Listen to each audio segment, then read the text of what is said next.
Olá, seja muito bem-vindo ao canal 7 de Teologia, aqui é o pastor Sérgio Lenz. E antes de tudo, não esqueça, vai aí embaixo, dá o like, deixa aquele like esperto, faça o seu comentário. Aliás, compartilhe com alguém e não esqueça de dar uma olhadinha se você ainda está inscrito. Isso é importante para nós, tá bom? Então, roda a vinheta e vamos começar.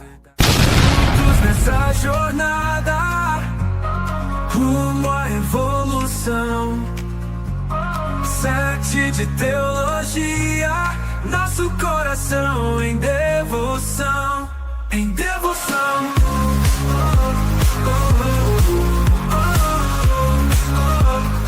Abra sua Bíblia, Evangelho de Marcos, capítulo 1 e o versículo 4. Evangelho escrito por Marcos, capítulo 1, versículo 4, que diz o texto sagrado desta maneira: Apareceu João Batista no deserto, pregando o batismo de arrependimento para a remissão de pecados. Saíam a ter com ele toda a província da Judéia e todos os habitantes de Jerusalém, e confessando seus pecados, eram batizados por ele no Rio Jordão. As vestes de João eram feitas de pelos de camelo. Ele trazia um cinto de couro e se alimentava de gafanhotos e mel silvestre. Amém? Bom, a figura de João Batista é uma figura bastante explorada nos evangelhos, porque ele é, segundo as profecias, aquele que haveria de ser o precursor do Messias, que abriria as portas para a chegada do Messias. E não sem coincidência, João Batista sabemos que era primo de Jesus. Mas a Bíblia não desperdiça detalhes e é importante que nós nos atentemos a esses detalhes para extrair verdades preciosas para as nossas vidas. E quando o Espírito Santo inspira o escritor aqui a nos registrar as vestes de João Batista, isso não é mera curiosidade bíblica, mas tem com certeza uma mensagem poderosa escondida na aparência desse homem. Afinal de contas, João nasce e vem com uma missão, vem pregar no tempo em que os líderes religiosos valorizavam aparência, posição, reconhecimento. E aí Deus levanta um pregador simples, vestido de maneira simples, pregando num lugar simples, de maneira simples. E aí você diz, uau, tem alguma coisa estranha, porque essa maneira rude e desconfortável de João de se portar, de se vestir, tem que ter uma mensagem para nós. Porque João, com suas vestes, ele prega antes de abrir a boca. E aí você pergunta para mim, qual é a pregação de João antes de abrir a sua boca? Então, o versículo 4, que é o versículo que eu quero que você fixe aí a sua mente, começa dizendo que as vestes de João eram feitas de pelos de camelo.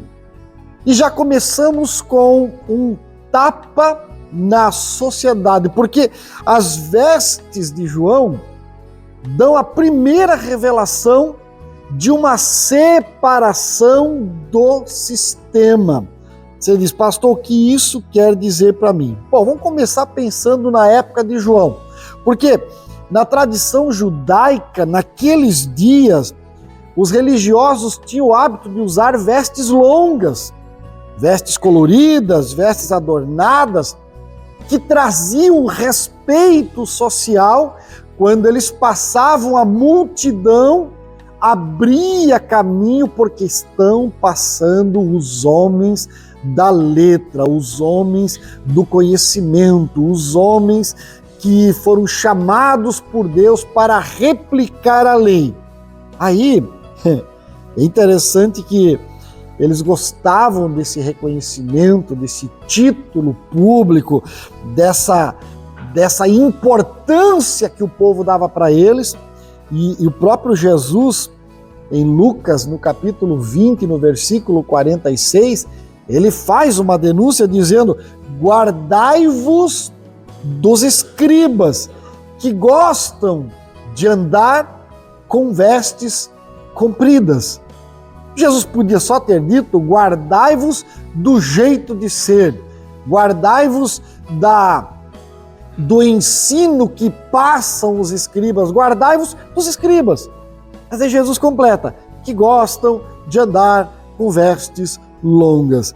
E o que é que você vai encontrar na mensagem de João Batista? Porque ele, ao contrário dos escribas que se propunham ser homens de Deus, ele vem e se veste com peles de camelo. Veja, a tradição e os especialistas vão dizer que essa roupa feita com peles ou com pelos de camelo era uma roupa áspera, era uma roupa desconfortável, era uma roupa simples e, acima de tudo, era uma roupa típica de alguém que vivia no deserto. E isso lembra para nós que João não queria ser confundido com os homens religiosos do seu tempo. Pelo contrário, João queria, antes de tudo, ser aprovado por Deus. Aí você vai dizer: por que aprovado por Deus, pastor? Porque João vivia uma vida de renúncia, diferente do que nós encontramos hoje em alguns cristãos que querem viver uma vida de aparência, mas aparência que não tem renúncia. E isso não é bacana diante de Deus.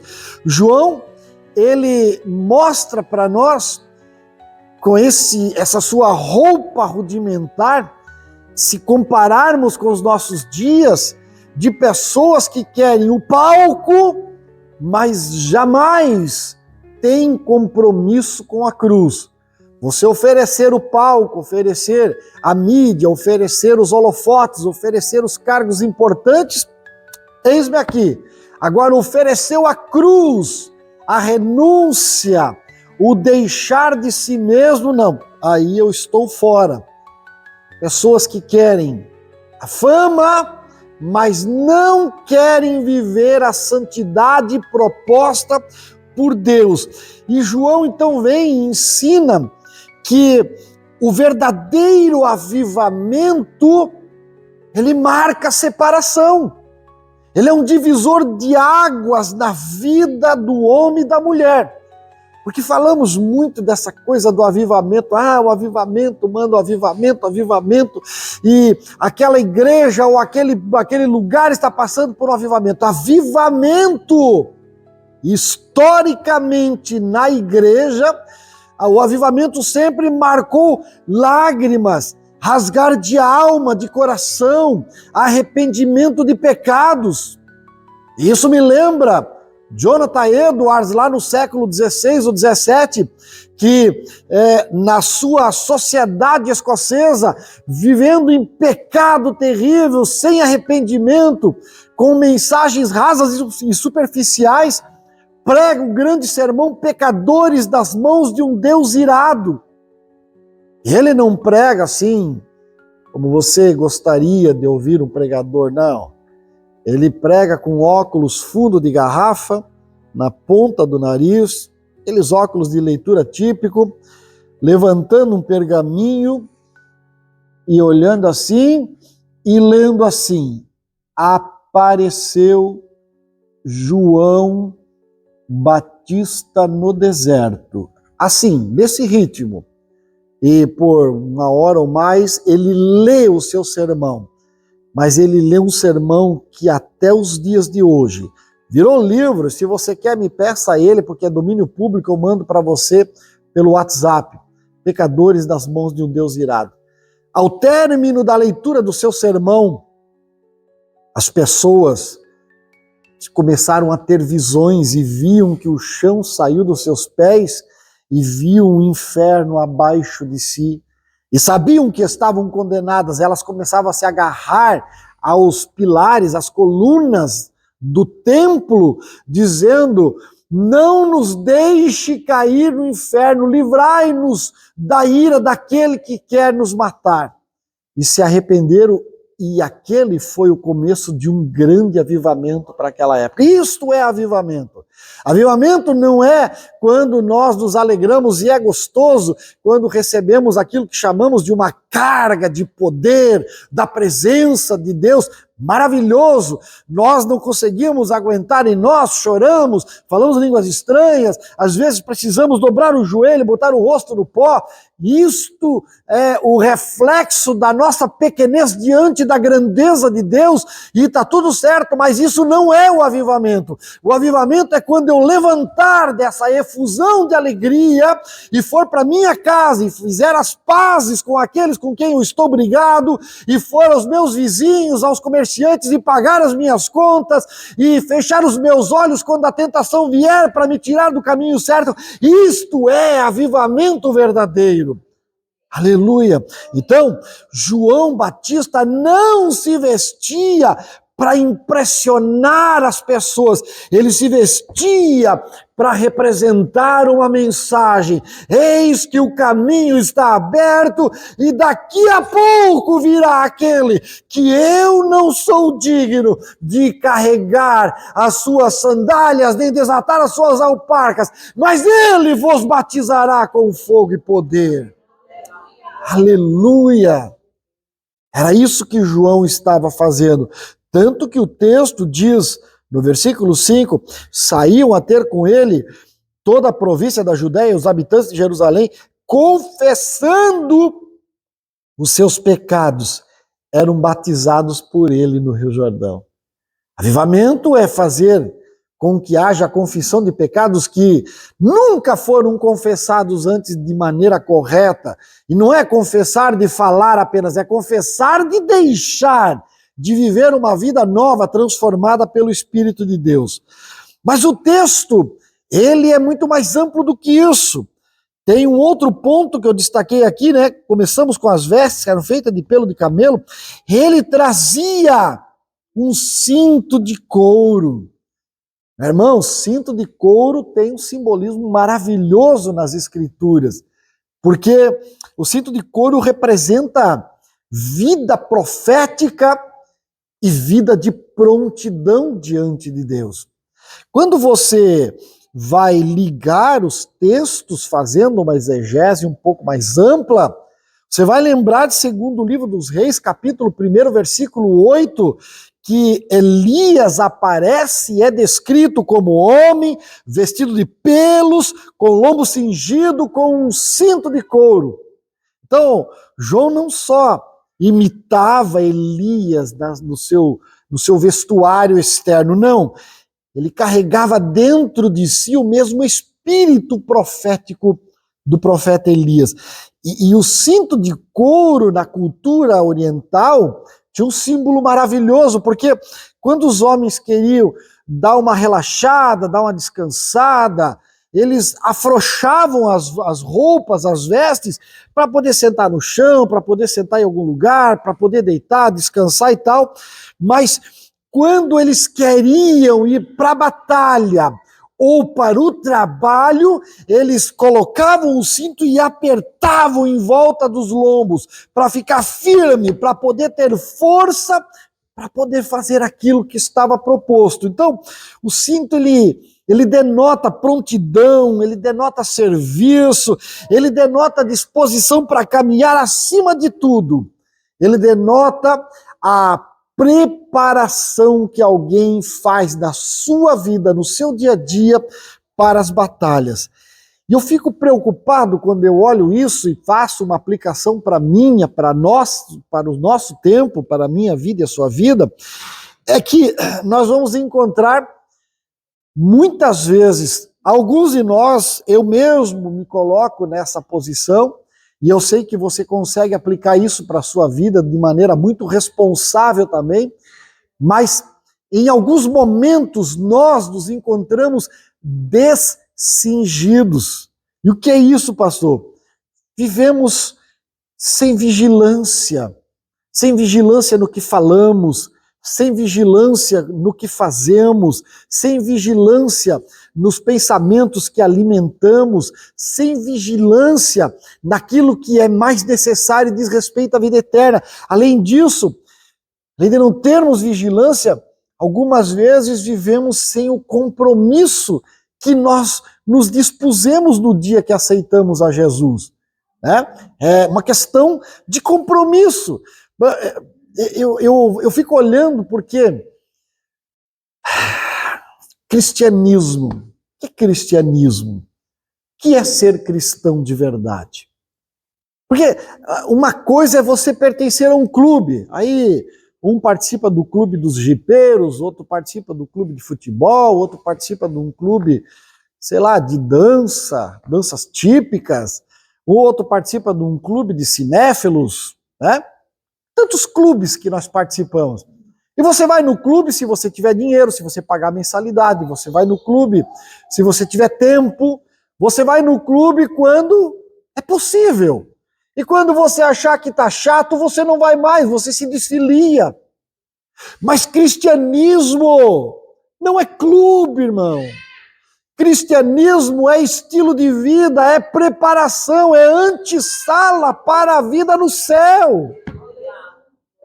Você já parou para pensar nisso? Que não dá simplesmente para desistir, não dá simplesmente para trocar de clube, não dá simplesmente para você se desfiliar, não dá simplesmente para levar de qualquer jeito, não dá para deixar de pagar a sua mensalidade ou, quem sabe, pagar o dobro para não precisar ter compromisso. Não é clube.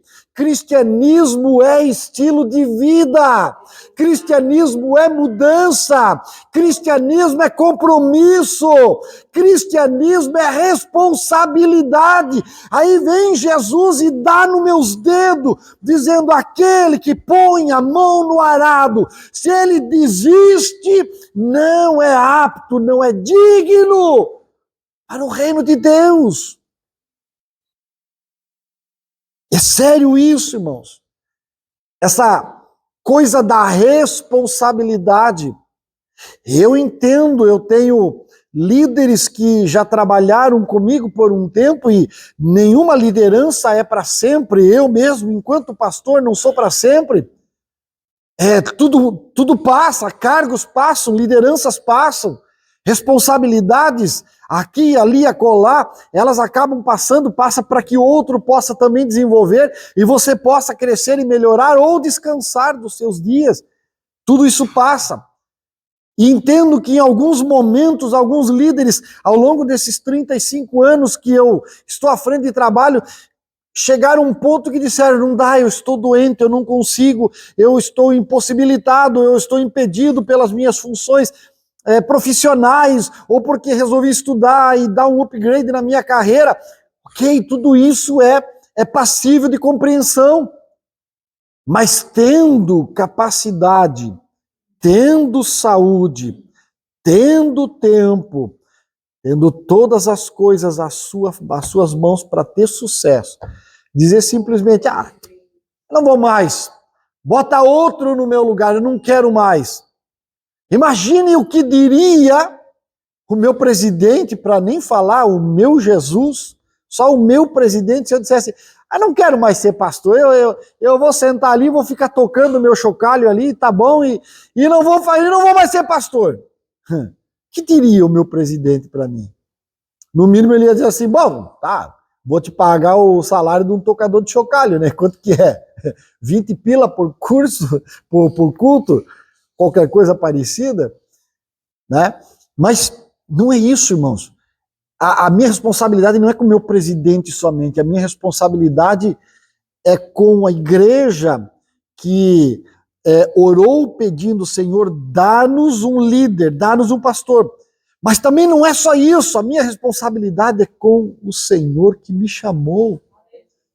Jesus te chamou de fato, e eu acredito que cada um ao seu tempo teve uma chamada, está vivendo uma realidade. Então, você e eu não podemos nos permitir ser encontrados descingidos, sem responsabilidade, sem vigilância.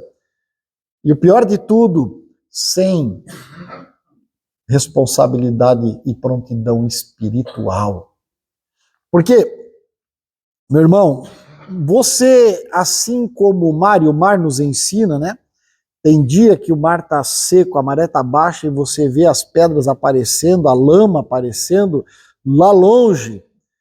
Mas tem dia, como eu passei ontem ali no centro histórico, naquela descida do centro histórico, o mar estava batendo nas pedras, eu nunca vi batendo, respingando na rua, respingou no meu carro quando eu passei. Nunca tinha visto isso, estava uma maré cheia. A 405 lá em Florianópolis, tomada da água, quem passou por lá sabe disso. A maré cheia, a maré alta. A nossa vida espiritual é muito parecida com o mar. Tem dia que a maré tá boa, tem dia que você se sente assim, o Davi enfrentando o Golias, me dá só uma pedra e uma funda que eu derrubo esse negócio aí. Mas tem dia que você tá com a maré seca, meu irmão, que tá aparecendo as suas vergonhas. Esse é o dia em que nós nos recolhemos e ficamos quietinhos dizendo, Jesus, não deixa o Golias aparecer aí porque ele pisa em cima de mim e ainda faz eu comer as pedras. Dá um tempo para mim aqui. Mas eu preciso entender que a prontidão espiritual, independente da maré estar alta ou estar baixa, independente de eu estar bem ou não estar bem, eu preciso estar pronto para levar ao meu Senhor as minhas necessidades e a minha dependência dele em todo o tempo. Então, João Batista está me ensinando que quem vive cingido nunca estará distraído. Porque o distraído, ele vai ter problemas lá na frente.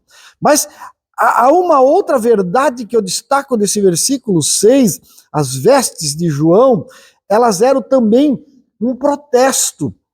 E isso aqui é um pouco mais sério, porque era um protesto contra a corrupção religiosa.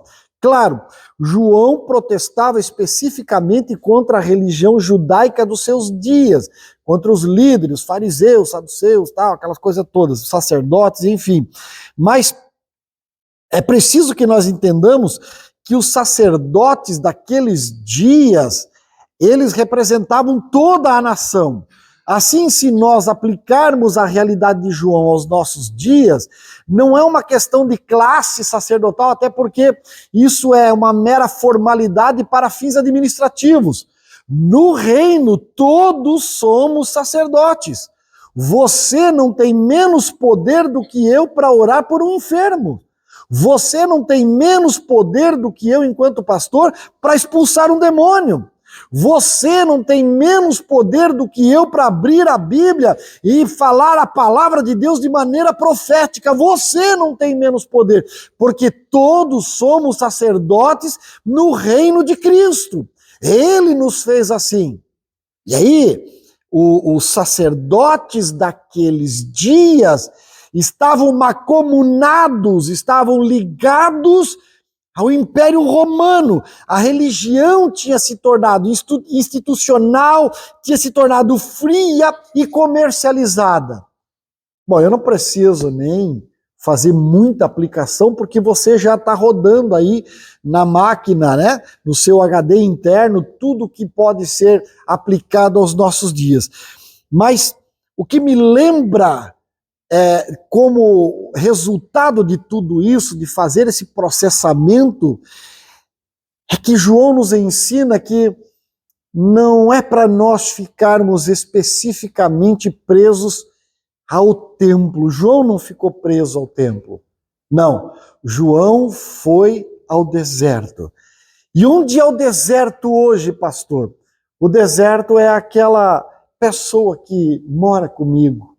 O deserto, às vezes, são os meus filhos que não compreendem aquilo que está passando na vida deles porque lhes falta a experiência que eu tenho. O deserto é aquela pessoa que está trabalhando ao meu lado, que está morando ao meu lado e que não tem o conhecimento que eu tenho das virtudes do reino celestial.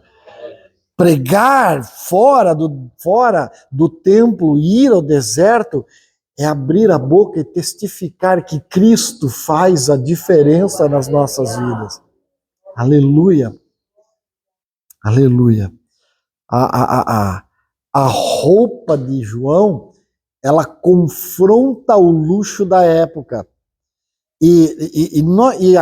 Aplicando para a nossa realidade, evangelista Monselho, é uma questão dessa roupa externa hoje. A roupa é a maneira como eu me apresento.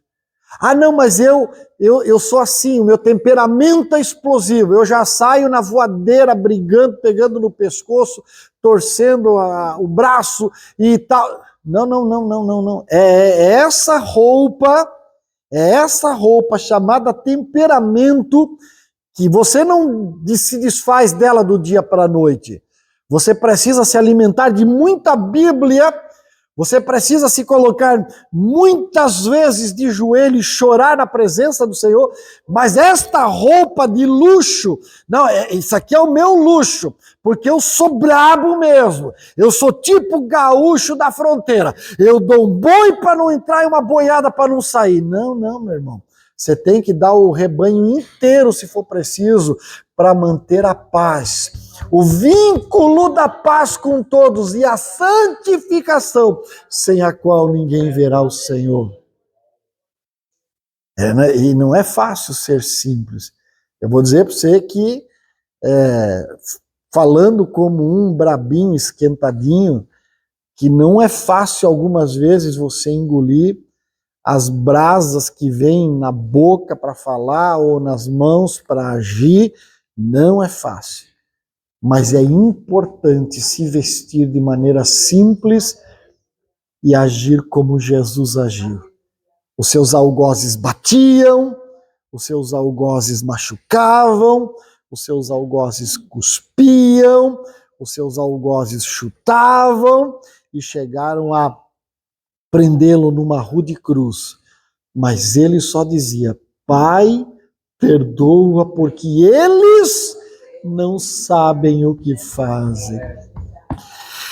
Aleluia, aleluia. Existem lugares hoje em que as pessoas valorizam mais o exterior do que o altar. Meu irmão, numa coisa de você dizer, não, mas eu tenho que lutar pela minha imagem. Esquece a tua imagem. Esqueça a tua imagem.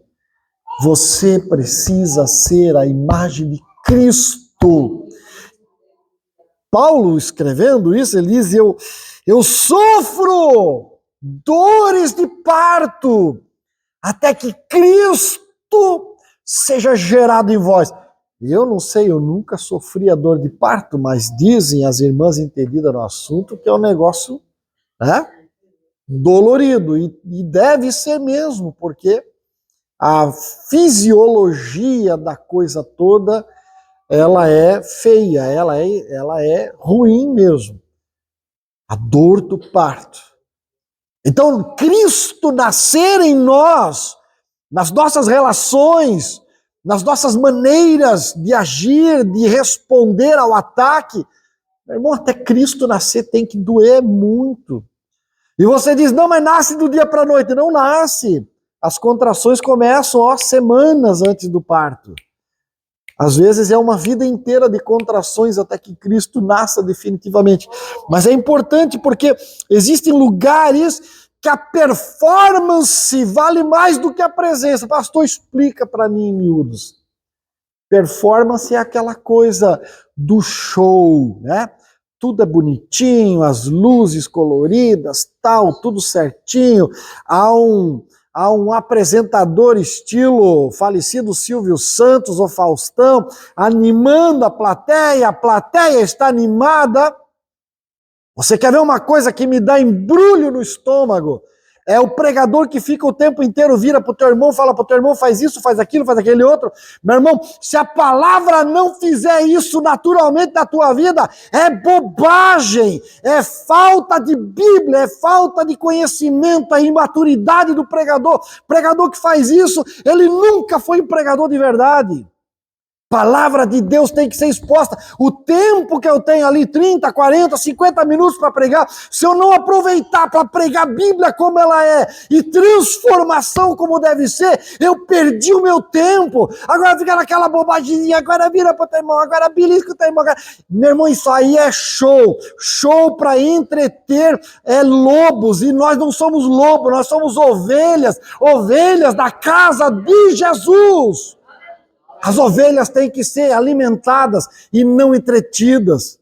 Spurgeon foi muito claro há um século atrás.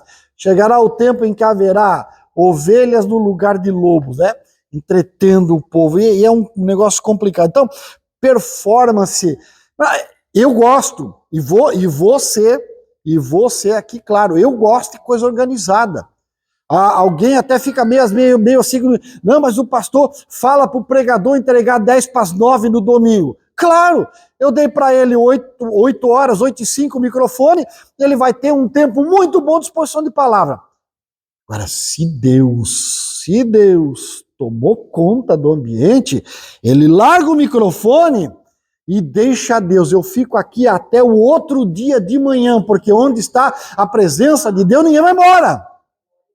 Agora, ele não vai ficar enchendo linguiça, repregando, não tem necessidade, é bobagem. Você me compreende? Eu gosto de coisa organizada.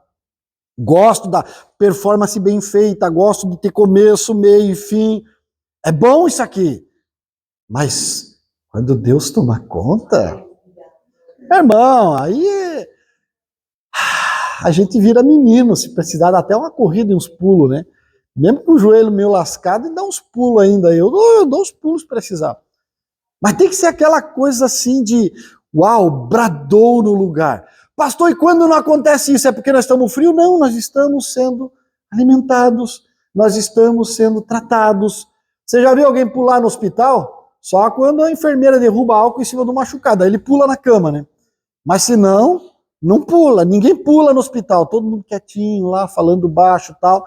Isso aqui não passa de um hospital, onde todos nós estamos sendo tratados, cada um em um nível de diferença, de doença, mas todos estamos sendo tratados.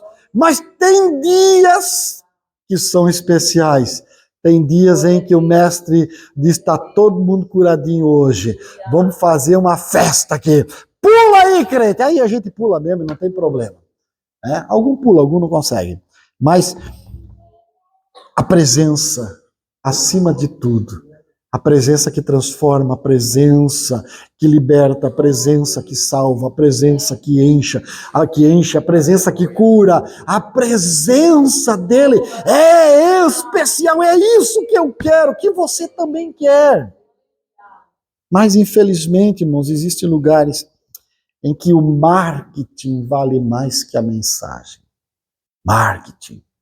Não, porque eu vou lá porque está o pregador famoso. Ninguém está proibido de conhecer um ou outro pregador que admira, especial. Eu nunca fiz nenhum tipo de veto quanto a isso, mas isso é a exceção, não é a regra. Porque o crente, segundo o próprio Paulo e o autor dos Hebreus, ele não é uma borboleta que fica voando de flor em flor. O crente, ele tem o lugar dele, não deixando de vos congregar, como fazem alguns. Não, mas ficando na sua posição. Então, João me lembra que Deus ainda fala através da simplicidade. O deserto produz profetas que o sistema nunca vai conseguir fabricar. E isso é importante. Mas vamos caminhando para o final aqui pensando que as vestes de João, elas também apontavam especialmente para uma mensagem de arrependimento. Porque quando você olha João vestido com pelos de camelo, a sua veste não pregava conforto. Ali não tinha conforto, ali tinha arrependimento. Porque conforto é uma coisa assim, ó. Ai, tá quentinho, tá gostoso. Isso é conforto. Agora você põe um negócio que fica te pinicando, te coçando, te arranhando. Isso aqui você diz, que arrependimento, quero tirar esse troço logo. Não é isso? Eu tinha um tempo quando eu era criança que eu não podia botar lã. Eu botasse lã, me dava uma coceirada pelo corpo, que arrependimento de botar esse negócio aqui. Aí tinha que tirar fora. E o arrependimento é isso, ele faz tirar algumas coisas de dentro de nós. Então, na Bíblia, essa coisa das roupas ásperas, elas têm uma mensagem. Frequentemente estava ligado ao quebrantamento, à humilhação, à renúncia, ao lamento pelo pecado. Tanto que a primeira coisa que os reis faziam para dar exemplo ao povo quando estavam arrependidos era rasgar a veste. Eles rasgavam a veste toda. Então João era a própria personificação da mensagem que ele pregava. Ele vestiu a mensagem que ele pregava.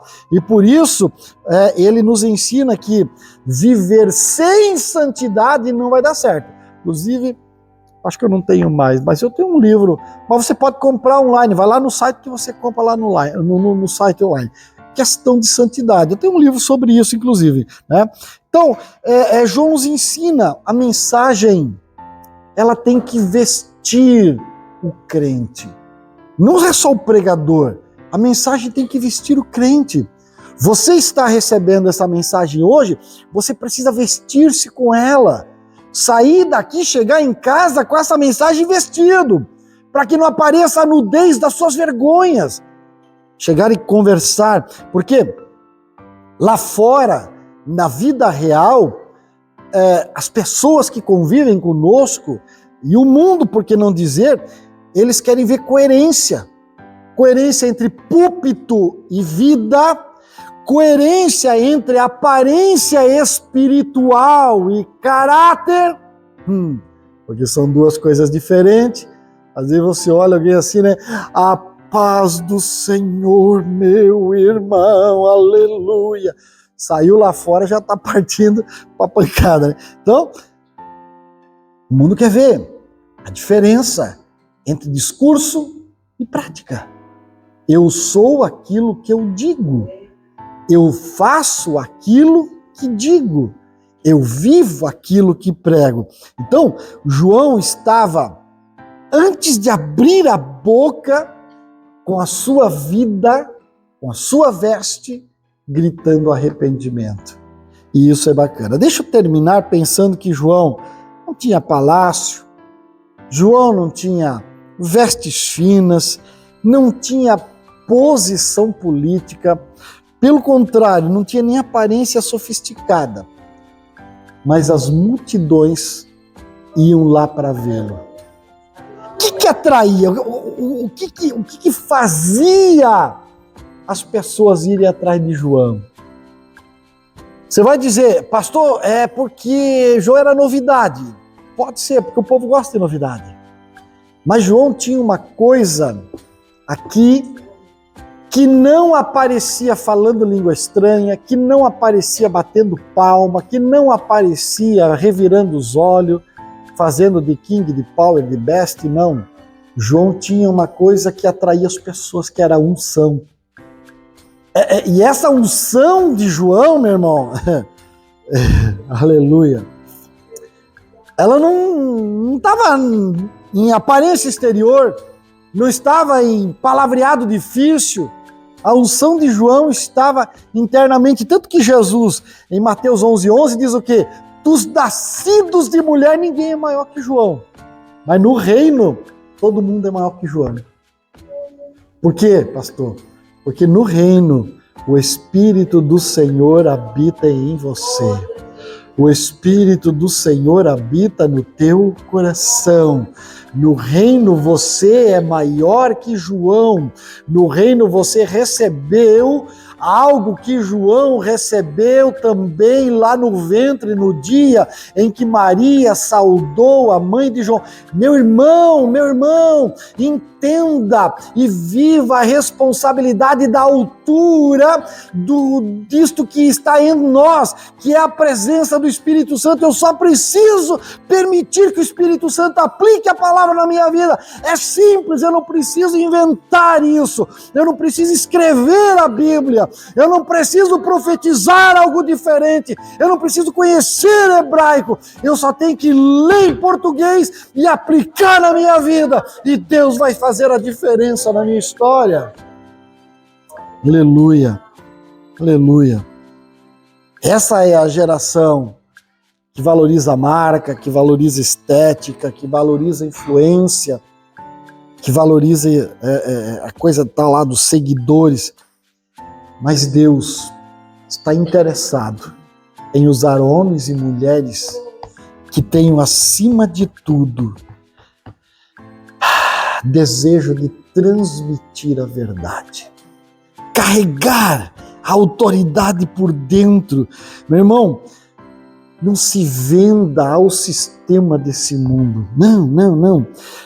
Prefira, acima de tudo, a verdade à aparência. E acima de tudo, o mundo vive superficialidade, mas Deus te chama para carregar e viver a responsabilidade de uma santidade verdadeira.